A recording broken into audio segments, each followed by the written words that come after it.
Hello दोस्तों, नमस्कार। RJ Hindi कहानी में आपका बहुत बहुत स्वागत है। दोस्तों, कहानी का पूरा आनंद लेने के लिए वीडियो को लास्ट तक देखें। अगर कहानी पसंद आए तो कृपया चैनल को जरूर सब्सक्राइब करें और वीडियो को लाइक करें। तो दोस्तों, चलिए शुरू करते हैं। मैं चाहती हूँ कि मेरा कन्यादान मामा मामी नहीं बल्कि आप और पापा करें। इज इट पॉसिबल मम्मा? बेटियां अपनी माँ की परछाई की तरह ही तो होती हैं और अपनी माँ के मन पर लिखे शब्दों को पढ़ लेती हैं। ये वही लिखावट होती है जो वह बचपन से अपनी माँ के हर स्पर्श में, हर धड़कन में महसूस करती रहती है। सरिता चाहती है कि यह वक्त रुक जाए और बेटी की विदाई तक उसके ससुराल वाले आ जाएं। काश कि यह वक्त रुक जाए। हमेशा से मितभाषी शिवानी ने जैसे आज अपने मन की छुपी हुई दबी हुई इच्छा सामने रखती थी। एक बच्चे के लिए उसके माता और पिता दोनों कितने जरूरी होते हैं, यह बात आज सरिता अच्छे से महसूस कर पा रही थी। वो आश्चर्य से शिवानी की तरफ देख रही थी। उसकी इस शांत सुशील बिटिया ने अपने पापा के लिए ऐसी ही तो जिद की थी। जब उसका छठा जन्मदिन वो ननिहाल में मना रही थी और सुबह से शाम हो गई थी, उसके पापा मनोज नहीं आए थे और एक तरह से शिवानी ने जिद ठान ली थी कि जब तक पापा नहीं आएंगे मैं केक नहीं काटूंगी। घर में सब जान रहे थे कि मनोज नहीं आएंगे, लेकिन उसे बहलाकर केक कटवाने की कोशिश भी बेकार जा रही थी, क्योंकि शिवानी जिद पर अड़ी थी। आखिर थी तो वह सरिता और मनोज की बेटी। वह दोनों भी कम जिद्दी कहाँ थे और सरिता भी अतीत से कब तक और कितना भागती। दोनों की शादी माता पिता की मर्जी से जरूर हुई थी, पर जब उनकी आमने सामने मुलाकात हुई तब दोनों ने एक दूसरे को दिल से पसंद किया था। इस अरेंज मैरिज में गलती चाहे किसी की भी हो, लेकिन सजा तो दोनों ही भुगत रहे थे और अपने अपने माता पिता की गलती हो या उनके ईगो को ठेस न पहुंचे, इस वजह से दोनों विरह और अलगाव सह रहे थे। रिश्तों की सिलाई धीरे धीरे उघड़ रही थी।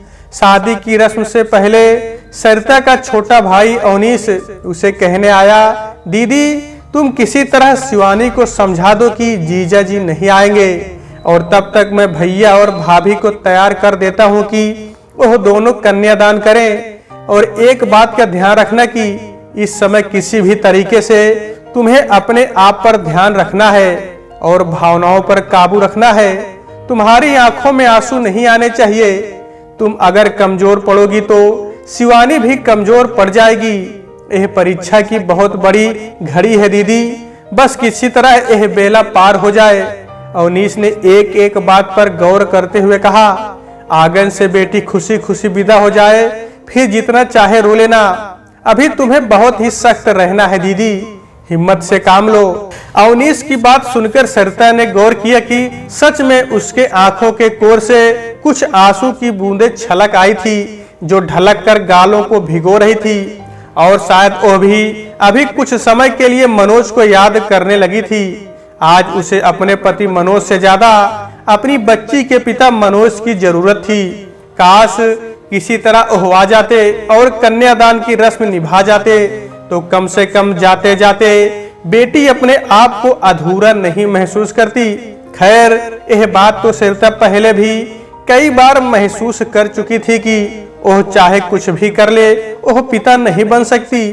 सिंगल पेरेंट बनना मजबूरी हो तो अच्छा है, कैसे भी निभ जाता है, लेकिन अगर माता पिता दोनों में दोनों ही जीवित हैं और अलग अलग रह रहे हैं, उस परिस्थिति में बहुत मुश्किल होता है एक बच्चे को अपने पिता या माता से दूर रखना, क्योंकि उन्हें तो दोनों का प्यार चाहिए, उन्हें दोनों की जरूरत होती है। तलाक माता पिता का होता है, बच्चों का नहीं होता। माता पिता के साथ बच्चों का रिश्ता तो वही रहता है जो तलाक से पहले या तलाक के बाद रहता है। ऐसे में उनकी स्थिति बहुत दयनीय हो जाती है, क्योंकि उन्हें माता पिता दोनों चाहिए होता है और परिस्थितियां उनके माता पिता को एक साथ एक छत के नीचे रहने देना नहीं चाहती। आज सरिता अपनी बेटी शिवानी के इस दर्द को बहुत गहरे से महसूस कर रही थी कि पूरी जिंदगी उसकी बिटिया ने कुछ कितना सहा है और आज जब वह घर से विदा हो रही है तब भी वह कहीं ना उम्मीद होकर जाए। ऐसा एक माँ के रूप में सरिता कभी नहीं चाहती थी, भले ही उसके लिए उसे अपना स्वाभिमान गिरवी रखना पड़ जाए, लेकिन वह चाहती थी कि किसी तरह से आज उसकी बेटी शिवानी को अपने पिता का आशीर्वाद जरूर मिले।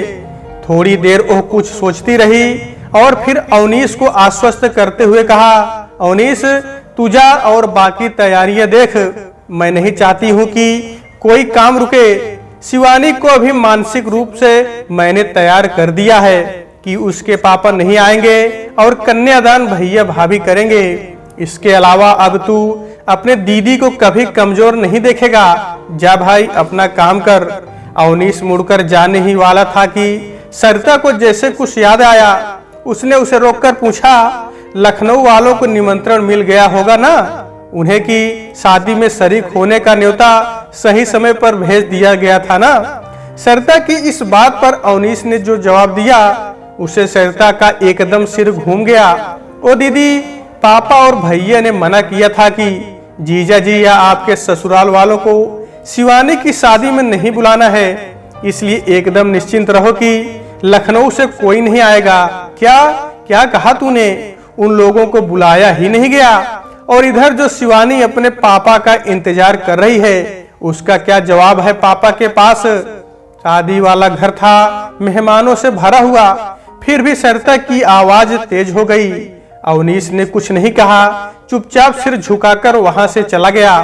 अवनीश के जाने के बाद सरिता ने सोचा, खामखा छोटे भाई पर नाराज होने से क्या फायदा, उसकी भला क्या गलती है और पापा और भैया अभी तक ऐसा कैसे कर सकते हैं। जो बात हो गई वह पुरानी थी, वह पति पत्नी के बीच की बात थी। जो अलगाव था वह पति पत्नी के बीच था, लेकिन पिता और पुत्री को दूर करने वाले वह कौन होते हैं? या कदाचित यह सही नहीं हुआ। शिवानी को तो पता भी नहीं है कि उसके पिता को निमंत्रण नहीं दिया गया है और एक पिता को हक है अपनी पुत्री का कन्यादान करने का, उसके विवाह में सम्मिलित होने का।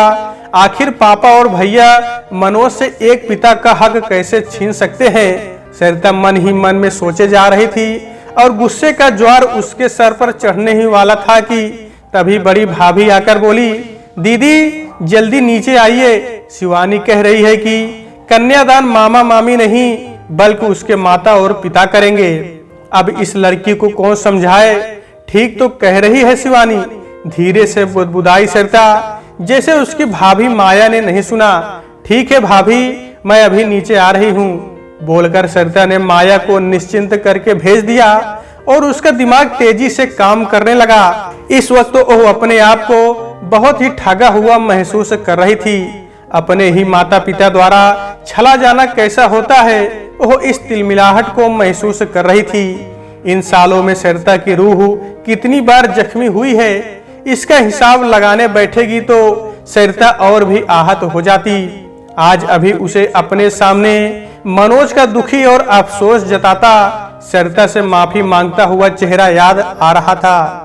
जो शादी के बाद उसकी हकीकत सामने आने पर मनोज ने माफी मांगते हुए कहा था। वर्षों पूर्व की एक बात उन्हें याद आ गई, जब मनोज सरिता से कह रहा था, यकीन मानो सरिता, मुझे नहीं पता था कि मेरे माता पिता ने तुम्हें सारी स्थिति नहीं बताई है। मैं इतना पढ़ा लिखा नहीं हूँ और मैं बैंक मैनेजर नहीं, एक बैंक में क्लर्क हूँ। अगर तुमसे यह बातें छुपाई गई हैं तो इसमें मेरी कोई गलती नहीं है। आज मुझे अपने माता पिता की गलती पर बहुत शर्म आ रही है, हो सके तो मुझे माफ कर दो। आज सरिता को अपने माता पिता और अपने भाई की सोच पर अफसोस हो रहा था, जो एक माता पिता की गलती की सजा फिर से उसके बच्चे को दे रहे थे। माना कि मनोज के माता पिता ने शादी में दहेज लेने के लिए झूठ बोला था, लेकिन इसमें मनोज की कोई गलती नहीं थी। यह बात सरिता बाद में समझ पाई थी, तब तक इतनी देर हो गई थी कि माता पिता ने उसे दोबारा ससुराल जाने ही नहीं दिया था। यहाँ तक कि उन लोगों ने अपनी बेटी से भी मिलने से मनोज को मना कर रखा था, क्योंकि दोनों ने आगे शादी नहीं करने की कसम खा रखी थी। इसलिए दोनों में से किसी ने तलाक मांगने की जिद नहीं की थी और यूं अलग अलग अपनी अपनी जिंदगी जी रहे थे। जो भी हो, जैसे भी जिंदगी हो। अभी सरिता के सामने सिर्फ अपनी बेटी की जिंदगी और उसके सपने, उसकी ख्वाहिश के आगे कुछ और नजर नहीं आ रहा था। उसने कांपते हाथों से अपना मोबाइल उठाया और हिम्मत करके मनोज को फोन डायल किया। फिर 2 रिंग के बाद पता नहीं उसे कैसा संकोच हो आया कि उसने फोन काट दिया और फिर ससुर रामलखन जी को फोन लगाया और कहा, बाबूजी, आज आपकी पोती का विवाह है, आप माफ कीजिएगा, निमंत्रण देने में देर हो गई। शायद इन लोगों ने भेजा होगा पर आप तक नहीं पहुंचा। मैं आप सबको बड़े ही प्यार से बुला रही हूं। कृपया शादी में अगर नहीं भी आ पाए तो विदाई के शुभ घड़ी में आप लोग जरूर आ जाएं। और कृपया बाबूजी मेरी गलतियों को क्षमा करें। अपनी पोती शिवानी को आशीर्वाद जरूर दें और शिवानी की पिता तक भी एक खबर पहुंचा दे। तभी रामलखन जी ने जो कहा उसे सुनकर सरिता की आंखों में आंसू अविरल बहने लगे। एक पिता का प्यार हमेशा जीत जाता है। रिश्ते खून से ही नहीं, एहसासों से भी जुड़े होते हैं और ऐसे रिश्ते हृदय की पुकार सुन लेते हैं। रामलखन जी ने कहा, बहू, हमें पता था कि आज शिवानी का विवाह है, हमें निमंत्रण नहीं दिया गया। तब भी मनोज अपने छोटे भाई पंकज के साथ निकल चुका है, अभी थोड़ी देर में वहां पहुंचता होगा। और तुम इतना आग्रह कर रही हो तो मैं और तुम्हारी सास कल तक पहुंचने की पूरी कोशिश करेंगे कि बेटी की विदाई से पहले हम वहां पहुंच जाएं। बिटिया को शादी पर हमारा आशीर्वाद देना। सदा सौभाग्यवती रहो बहू, सदा सौभाग्यवती रहो बहू। सरिता जैसे इन शब्दों में खो गई। वह लोग अब तक मुझे बहू मानते हैं और मैं यहाँ रिश्तों को जोड़ घटाव सही गलत झूठ सच की तराजू पर नाप कर अकेली जिंदगी जी रही हूँ और उस शख्स को गलत मान कर बैठी हूँ जो अपने माता पिता की एक झूठ का शिकार होकर एक रिश्ते में अपनी पहचान खो चुका है। यहाँ तक कि आज एक पिता की पहचान भी खोने वाली थी जिसे वक्त रहते एक सच्चे रिश्ते ने संभाल लिया था। हाँ, सच्चा रिश्ता ही तो था सरिता और मनोज का, जिन्होंने सही मन से एक दूसरे से शादी की थी। सरिता को अगर पता होता मनोज क्लर्क है तो भी वह उससे शादी करती, क्योंकि वह एक अच्छा इंसान था। लेकिन शादी के समय एक झूठ को उसके घर वालों ने इतना तूल दे दिया था कि जिसकी कोई जरूरत नहीं थी। सरिता के बड़े भाई और पिता ने इसे अपने लिए मान अभिमान का मसला समझकर बेटी को ससुराल से लिवा लाए। फिर संकोच से सरिता कुछ कह नहीं पाई और नासमझ सरिता सबकी बातों में आकर अपना घर संसार खुद अपने हाथों से स्वाहा करके आ गई थी। उधर माता पिता का आज्ञाकारी मनोज शादी में उसको लेकर बोले गए झूठ से जब तक अनजान था तब तक ठीक था। उसने सरिता के साथ बड़े ही प्रेम से अपना दाम्पत्य जीवन शुरू किया था। एक दूसरे को दोनों ने मन से स्वीकार किया था और पूर्ण समर्पण और प्रेम के क्षणों की उपज थी शिवानी। सरिता और मनोज जान छिड़कते थे अपनी परी पर। सब कुछ कितना अच्छा चल रहा था, आगे भी चलता रहता अगर सरिता के बड़े भैया को मालूम नहीं पड़ता कि मनोज बैंक मैनेजर नहीं बल्कि बैंक में क्लर्क है। मनोज तो निर्दोष था। सरिता ने भी दिल से प्यार किया था मनोज से, पर जब उसके पिता और भाई उसे वापस मायके लिवा लाए तो संकोचवश कुछ कह नहीं पाई और उसका भी विश्वास थोड़ा डोल गया और लगने लगा था कि हो ना हो मनोज भी इस झूठ में शामिल हो।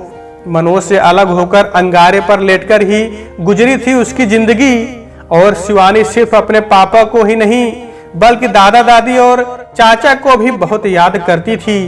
और जो शिवानी बमुश्किल साल में 2-3 बार ही अपने पिता से मिलती रही थी, उसे भी अपने पिता से कितना लगाव था कि वह अपने पिता के बगैर अपना कन्यादान नहीं कराना चाहती थी। आखिर कुछ रिश्ते दूर रहकर भी कितनी नजदीक होते हैं। शायद जब दो सही इंसान मिलते हैं तो उनके रिश्ते इतने सच्चे, इतनी परिष्कृत, इतनी पारदर्शी होती है कि दूरियां उनके लिए कोई मायने नहीं रखती। यह बात आज सरिता बहुत ही शिद्दत से महसूस कर रही थी। एक तरफ खुद से मनोज का रिश्ता देखती तो आपस में उन्हें एक दूसरे से कोई शिकायत नहीं थी। शादी के बाद जीवन कितना अच्छा लगता है। अक्सर शादी के बाद जिंदगी उम्मीदों और सपनों के धुंध से होकर गुजरती है। जब तक वो धुंध होती है सब कुछ जादुई और स्वर्गिक लगता है। पर जैसे जैसे वो धुंध छड़ती है, जिंदगी की परतें स्पष्ट रूप से सामने आने लगती है। सरिता को आज भी याद है, मधुमास के बाद धीरे धीरे उसकी आंखों से भी धुंध छटने लगी थी और हकीकत का खुरदुरापन सामने आने लगा था। और सामने आया था वो झूठ जो विवाह के समय मनोज के परिवार की तरफ से बोला गया था कि लड़का बैंक मैनेजर है। कदाचित मनोज की असलियत जानकर सरिता को उतनी तकलीफ नहीं हुई जितनी इस बात से कि इस झूठ के तह में कुछ लाख ज्यादा दहेज की लालसा थी और उस रकम से अपनी ननद शोभा की शादी में दहेज दिया जाना। सरिता की शिकायत मनोज से बढ़ती ही जा रही थी। मैं अपना गुस्सा और क्षोभ मनोज पर दिखा देती थी। कई बार अपने तानों और व्यंग बाणों से उनका हृदय छलनी कर देती, पर वह कुछ नहीं बोलते थे। पता नहीं इतना गरल वो पीते कैसे थे।